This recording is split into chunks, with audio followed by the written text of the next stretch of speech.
Welcome back to r/NeighborsFromH, where people share stories about their crazy neighbors, and if you are new to my channel, please don't forget to subscribe to join our amazing community, and without any further ado, let's dive right into the stories. And the first one is titled, "Next Door Has Become an Airbnb." I live in a rather nice apartment building in a city center, and the owners next door have decided to jump on the short-let train. The problem is, for the last week there has been a chain of different people staying, and each has had no regard for the residential nature of this building and has been loud and playing music loudly past midnight each night, including work nights Sunday to Thursdays. Each night a different group. I am getting tired of knocking on the door and asking them to be quiet, and getting tired and pissed off generally. Is there anything that can be done? Update: discussed this with my partner, and it turns out our tenancy ends in 2 months. Complained directly to a host on Airbnb, who gave me general flim-flam response. This was listed as an individual, but surprise surprise was actually an organization who owned a few in the building. Each of the flats was listed as someone different. Greg, Alfred, etc. Screw you Airbnb and buy to let landlords. Discussed with neighbor, who has also joined the complaint train to the council and to Airbnb as he owns. Unfortunate.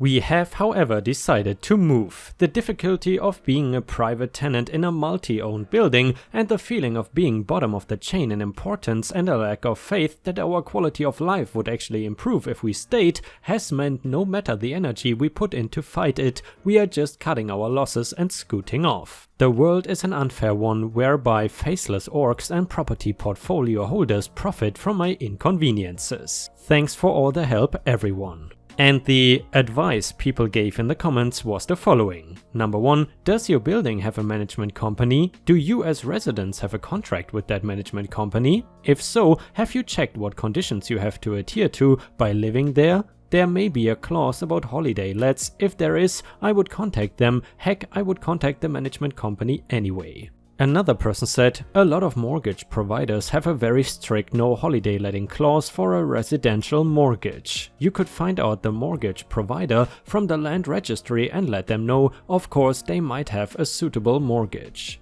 And someone else asked, how on earth do you go about finding out something like that? And someone answered, request the title plan/register for the princely sum of £6 from land registry. It will have any charges listed on there from banks, etc. When you take out a mortgage, the bank has their interest noted on it. And someone else said, by the way, most of these properties are not owned by a person, they are owned by a business, and the business can simply say that they are using the property as a temporary stay for their clients. That way, they can get around the leaseholder clause, which prevents them from using it as an Airbnb. And someone else said, unfortunately, this happens all too frequently. It is a loophole wider than multiple barn doors. And the next one goes like this, entitled Neighbors and the Wireless Printer.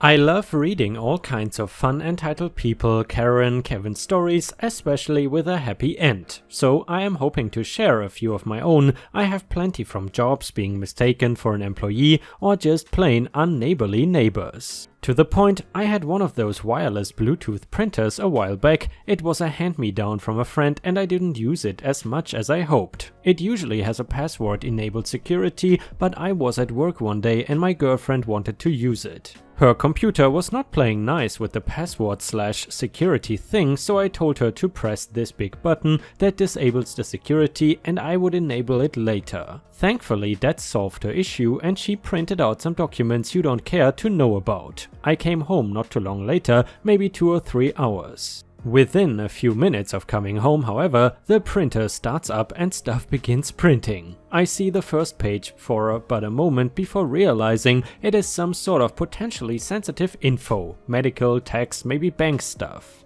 All I know is I saw a long list of numbers and notes, stuff I tried purposefully not to retain because it is not my business. I unplug the printer and shred the 3 pages that had actually printed. I figure it was a mistake and my wireless printer does not exactly have enough info on the readable signal to tell you where I live. I am in a multi-level apartment building with a dozen units and that is connected to another similar building. So I am not expecting someone to know where to go, nor am I keen on going around to find them blindly.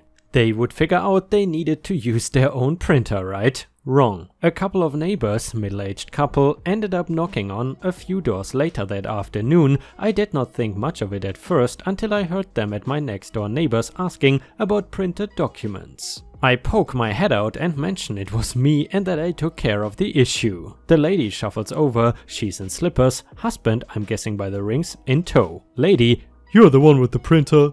"Yep, but please don't worry. Once I saw it was a mistake, I made sure to shut down my printer and shred your stuff. I don't think you want potentially sensitive stuff in a stranger's..." "How dare you!" "What? I thought you would be happy to know her stuff was not being used for malicious purposes." "Give me my stuff right now." Me, I can't. It is shredded and the printer didn't get to finish. Lady, "I did that on purpose. I don't have a printer at home and I'm not going out in this mess." Note, it is thunder storming outside. Me, well, I cannot let you use mine. Husband, "I'll bet you're lying about shredding them." The lady actually appeared to be calming down until he said this. "Give me my papers." Like I said. "Then let me print them again. It is only 100 pages. "I'm sorry, but I can't. Ink and paper for it is expensive." "I know. Why do you think I'm not using mine?" At this point I am done. I figured it was a mistake and then maybe opportunists, but then she outs herself as cheap. I shut the door in her face and lock it. Both end up making a ruckus that I ignore, banging on my door and such until my other neighbors end up shouting at them to stop. I ended up getting rid of that printer eventually, not because of that event but simply because the ink cartridges for that thing cost more than a new cheap non-wireless printer with much cheaper ink. And ripe stars, if you have watched until here, please don't forget to like the video and post some star emojis in the comments if you want to support my channel. Thank you so much in advance, your help is very much appreciated and it helps me out tremendously. And the next one is titled, "Threaten my family for standing on your grass? Enjoy your fines from the city for your broken down garage." We live next to a large open grass field. There's an old house on the property, but it is condemned and no one lives there.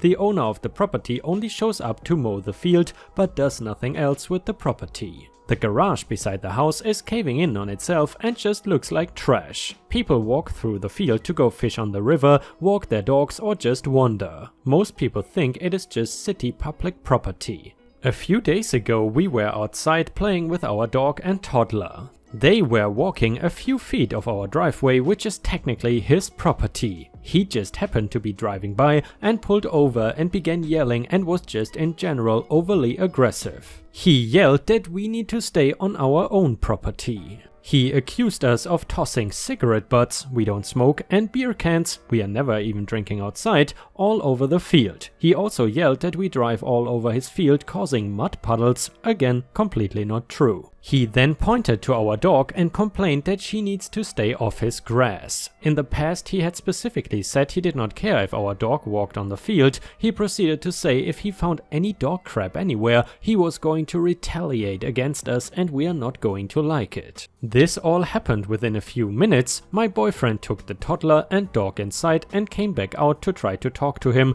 and sort out these crazy accusations, and the guy had already left. We called the police to document the incident since he did make a threat. We are now looking into getting cameras and a way to get a fence up, since the other neighbors also play with their dogs in the field and strangers walk through all the time. He cannot blame us for any evidence of dogs being present, but that won't stop him from blaming us anyways, and I don't know what he means by retaliate. I have never been bothered by the crappy house on the property, not my business or problem, but since he wants to be an a-hole suddenly I'm super bothered about it. So I called the city code enforcement office and filed a complaint. Said I've been seeing wild animals coming and going from the building and that I see kids walking through the field all the time and I worry someone is going to get hurt, and that my neighbors are all upset about this too. Now all of this is true, but I just frankly never gave a crap until now. He now has 30 days to either demolish the whole thing or fix it up. It is definitely beyond fixing. Or he has to appear in front of a judge. The city will fine him severely, and if action is still not taken, they will seize the property from him entirely. You wanna scream at my family in front of my toddler and threaten my dog? I think you're going to be a little bit too busy now with the city breathing down on your neck. Enjoy your fines, court costs and construction bills. Edit for some clarification, the building on the property is not his home, it is an old house that has been uncared for and allowed to fall apart for the past decade. Multiple people in the neighborhood have called and complained about the old code enforcement officer just gave him warning after warning. The property owner has been asked by neighbors to please take care of the problem because it is awful to look at and wild animals hide in there. He has refused. There is new code enforcement officer that actually cares and wants it taken care of. Property owner has had years to take care of the issue. Me calling only helped speed things up, but it was going to happen anyways. We are not angry because he doesn't want us on the property, it is his property and he has that right. We are angry because he gave us permission to play fetch on the field, and when he changed his mind, which again is his right, instead of telling us he has changed his mind, he instead shows up out of nowhere, very hostile and making threats. Update: the virus caused all court appearances to be pushed back by a few months, so he had not done a thing to the building. Just within the past 2 weeks he finally had a crew come to take it down. It took about a week. I assume he waited till the last possible moment before his updated court date to do this. When the garage door was opened, you could see it was much worse than expected. The back portion of the roof was completely caved in all the way to the ground. It is a miracle nobody got hurt while they were taking things out of there. But now the building is gone and it is one less eyesore and danger to the neighborhood. The house itself is still pretty bad, but not as bad as the garage. I also found out where he lives, and it is in this mansion of a house in a very wealthy neighborhood. So clearly he does well enough for himself that he could have afforded to take care of these issues long ago. He just doesn't care. We haven't had any further altercations with him. He has no reason to even know we called because most of the neighborhood has been complaining for years. But we are careful to avoid him, and our dog now wears an electric collar so no one can question her being outside our property. I have still seen other people walking around the field, but now that it is winter that will stop for a while. He is hoping he finally sells the property so someone can actually take care of it. And the last one is titled, Hippity Hoppity, You Damaged My Property.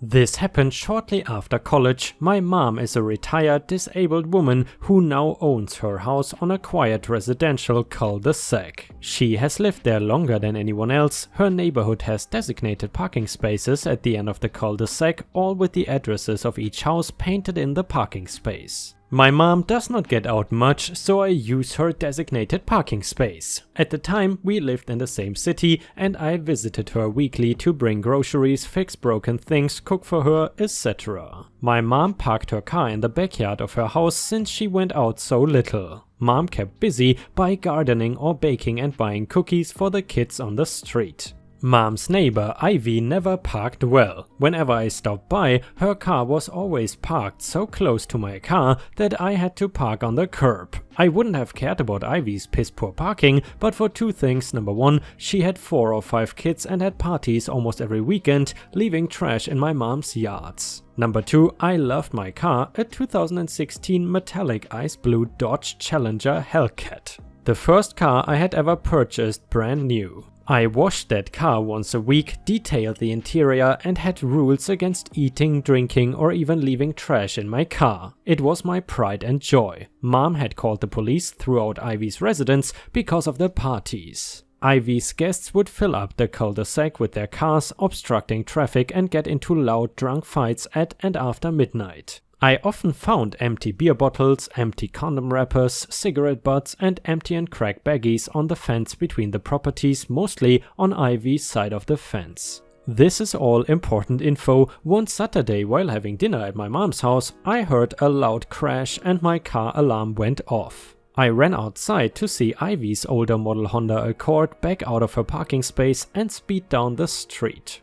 Ivy's Accord had a dent from the front bumper to the door and the headlight had popped out. I approached my Challenger with trepidation and screamed in anguish at what I saw. My car, my beautiful 3-week-old car with less than 500 miles on it, had a dent stretching from the passenger's door to the front bumper, and the right front wheel was tilted at a 30-degree angle.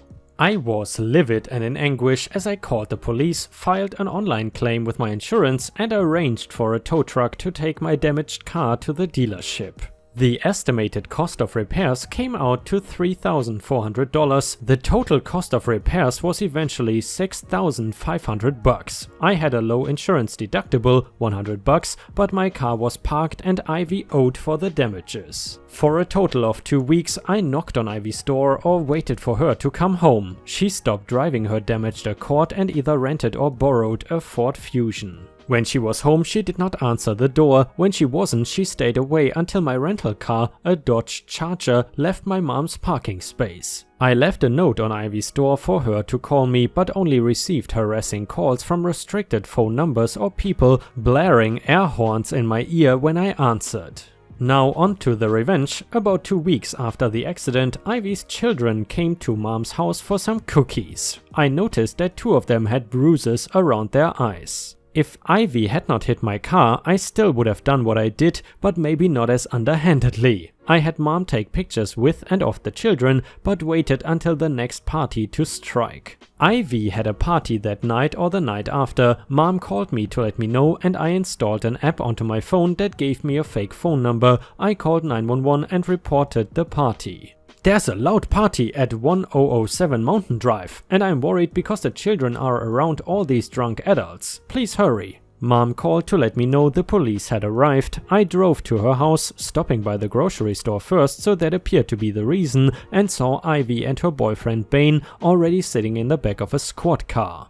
From a news broadcast that night, I found out that Bane had a warrant out for his arrest. Initially, the charges were disorderly conduct and disturbing the peace. However, Mom turned over the photos of the children, anonymously mailing them through the post office with Ivy's address and name as the return address. Less than a week later, Ivy and Bane were charged with child abuse charges. I think Bane was charged with more severe charges as well for abusing Ivy's daughter.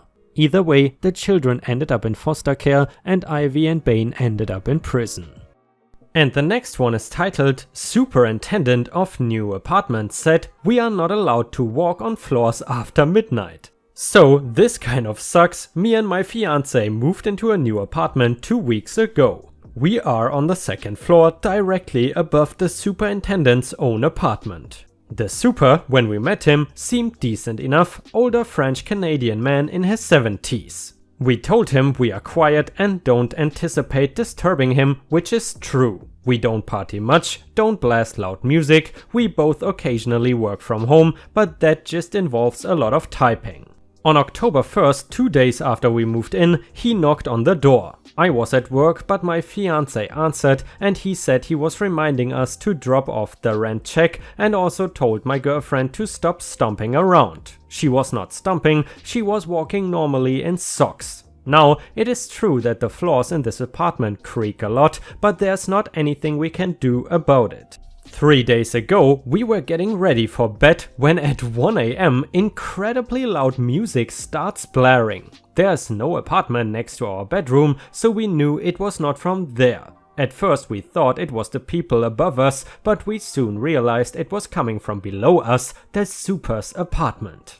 I knocked on his door and while he did not answer, the music stopped. Last night, same deal. We had been watching some Netflix in the living room and as we walked into the bedroom to go to bed, loud music again. We both walked to his apartment, knocked and he answered and promptly started screaming at us, accusing us of stomping around in our shoes. I explained we had not been wearing shoes, had been walking normally in socks and had even made a concerted effort to walk lightly after his initial complaint of stomping. He aggressively told us that we were not allowed to walk in our apartment after midnight. If he heard us walking, he would start blasting the music again right away. Then he slammed the door. I immediately wrote an email to the property management company explaining what had happened. While we really liked the apartment, this is no way to live. My job forces me to keep some odd hours, and besides that, I sometimes just like to stay up late. This man is not my father, I am not a child, he cannot set a bedtime for me.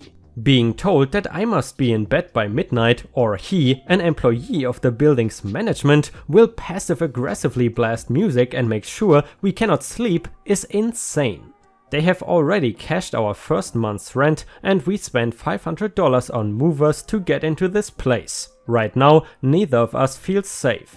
This man has a key to our home and is unhinged. We are locked into a 1-year lease, what can we do? And guys, if you would be in the same situation, what would you do? Would you leave the apartment? Would you move out? Let us know in the comments. And a person in the thread comment said, you have the right to walk around in your own apartment at any time of the day or night. Call and speak to someone at the property management company, don't let an email be the end of this. Another person said, it is courteous to take off your shoes, as you seem to already do, to keep noise down for your neighbors, but the above is right. It is your apartment. I mean, a building can have policies like quiet hours are XYZ, but that means loud parties and such, not walk across apartment. And the next one is an update to the crazy superintendent story. Look, I know Halloween is coming up, so this will seem convenient, but this has taken a turn for the horror-esque. We sent a registered letter last week and did not hear back for a few days. Finally, the landlord calls me. She apologizes for the delay, she's been sick, blah blah blah. Anyway, I tell her how furious I am that she needs to rip up the lease and reimburse me for moving costs, that I will be filing a complaint with the Reggie, that I've spoken to previous tenants who said this was recurring behavior, etc. She weakly apologizes, and then the justifications. The previous tenants were college students who threw parties, so his behavior was understandable, that he had promised not to do it again, that he said the noise has gotten better, that all of his references had checked out when they hired him. I stop her, tell her that his promises mean nothing to me, that his actions were inexcusable under any circumstances, and that the reason we have been quieter is because we are terrified to walk in our own home, to the point of panic attacks, which is true. I had the 3rd panic attack of my life a few weeks ago, thanks to this jack-off. She said she will have to check with her boss, her father owns the building technically, about ripping up our lease, and she will call us back on Friday. Later that day, the old tenant we have been in touch with puts us in contact with one of his then roommates. It turns out we really have been getting off easy. According to her, he used to turn up the music and all the TVs he owned and would then go to sleep in a vacant unit, leaving it to blare all night. When confronted, he would begin screaming that they all needed to be punished when one of them begged him not to do this, saying she had a final exam the next day. He insulted her and refused. Oh, they also told me he had toy trains everywhere in his unit, which he had shown us when we first came to view the apartment, and also a life-sized boy doll that sat in a chair in his living room. This we did not see, but Jesus Christ, if he actually has that, it is beyond creepy. That is bad, but they told me there were people who had it even worse. They gave me the phone number for someone who had lived on the 3rd floor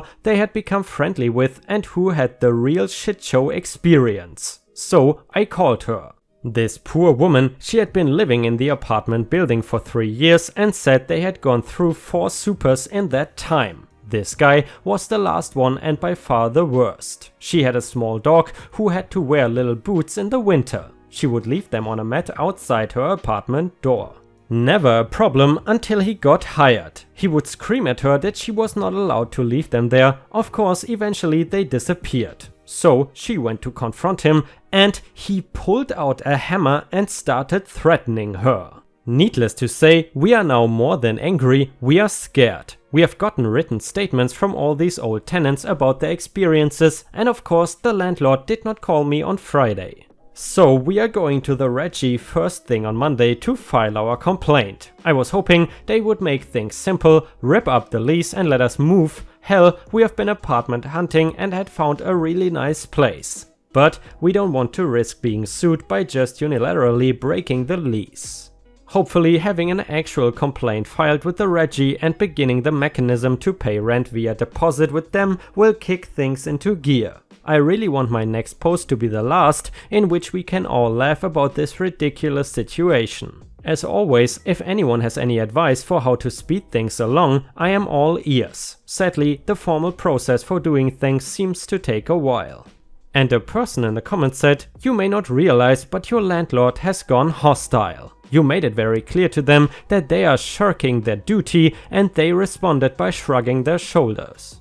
From now on, all communications with your landlord should be via email. Send an email summarizing the verbal's communications to date. I said this on this date, you responded with that, etc. Ask them if it is an accurate summary. Take pictures of your apartment. Begin recording the super's antics. In other words, begin gathering hard evidence. And guys, I'm curious, did you ever have to deal with an insane superintendent? Let us know in the comments. And the next one is the third update to the insane superintendent story. I wish I could say this was resolved. We have explored a lot of options, including just leaving, but after consulting with some lawyers and tenants' right associations, we were advised that with 10 months remaining on our lease, they would likely sue us and could win.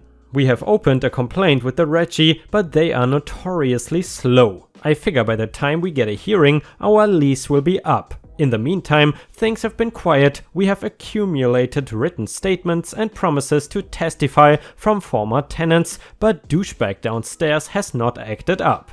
Until today. Both me and my fiance work from home. I understand daytime is somewhat fair game, but this guy was blasting Celine Dion loud enough to rattle the floorboards. After pounding on his door, he finally answered and essentially said the loud music is the same as us walking. In other words, it's punishment. I secretly recorded our conversation. Again, Canada is one-party consent. We have not had more than a few weeks of peace at a time in this place. The stress is starting to get to us, especially as this is a stressful time of year work-wise. Even worse is that after consulting with a lawyer, it seems we are stuck. Even if we found someone to take over our lease, if this guy acts up and we did not warn them about him, we could be held liable.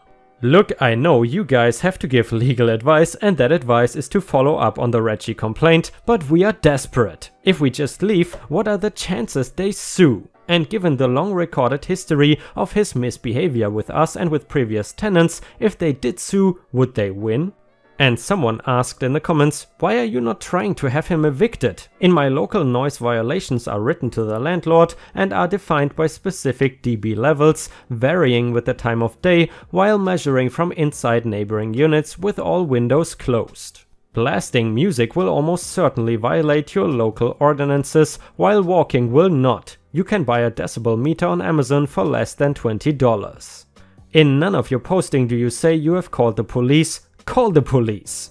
OP answered, we called the cops a few weeks ago when he woke us up at 6:45 on a Saturday with country music. They did nothing. And another person responded, so keep calling every single time.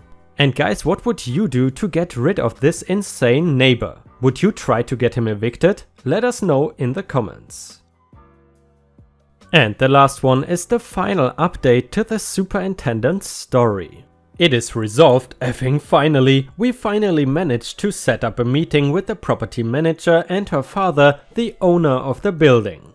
After much bargaining and some yelling where they accused us of having abnormally heavy footsteps and I said their employee had harassed us from pretty much the day we moved in, we reached an agreement. We will pay them the rent for December and drop our Reggie complaint, and they will tear up our lease.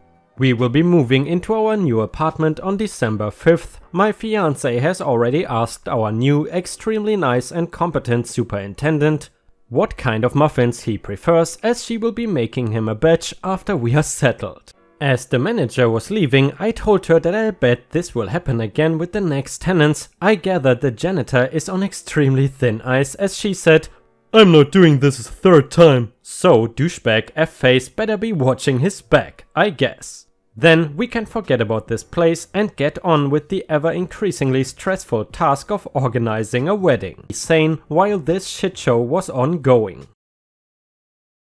And guys, unfortunately, we have already reached the end of the video. I hope you enjoyed today's stories, and if you haven't already, please also go to patreon.com/ripeyoutube, where I upload exclusive Reddit videos starting at just $3 a month. This is a great way to support me in case you are interested, and the chance for me to become independent from YouTube revenue. Thank you so much for watching. Please don't forget to subscribe and like the video, and I hope to see you again tomorrow.